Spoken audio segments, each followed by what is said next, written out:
একটু খেয়াল করে দেখ। সারা মারবে না। এই দিকাই কোন যাচ্ছিস? তুই কোনে যাচ্ছিস? আব্বু স্কুলে যাচ্ছি। তুই স্কুলে যাচ্ছিস কে? তুই যাবি গ্যারেজে। থপ এক থো।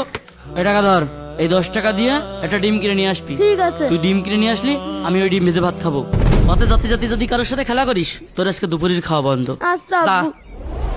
হেপে কাকা, হ্যাঁ আমার একটা ডিম দেন। দাঁড়া দিচ্ছি।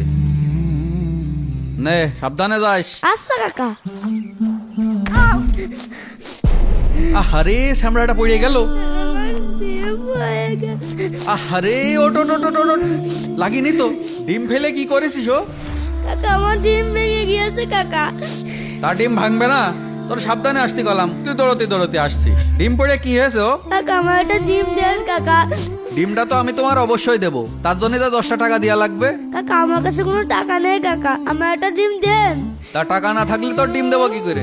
কাকা আমার আব্বা তো সৎ আব্বা, আমার আপন আব্বা মারা গিয়েছে। আমার সৎ আব্বা ভুল হলেই মারে। ডিম না নিয়ে গেলে আমার আব্বা আমার খাতি দেবে না নে। কাকা একটা ডিম দেন। ছেলেটার জন্য মায়া করছে। আচ্ছা চল, এখানে দাঁড়া, আমি ডিম দিচ্ছি। এই নে, আর এবারটা সাবধানে যাস, দৌড়তে দৌড়তে যাস নে, আর এই টাকা দেওয়া লাগবে না নে। আচ্ছা কাকা। শিশুরা ভুল করবেই, সেই ভুলে ভয় নয়, শেখার সুযোগ দিতে হবে। ভিডিওটি ভালো লাগলে লাইক করে দিন।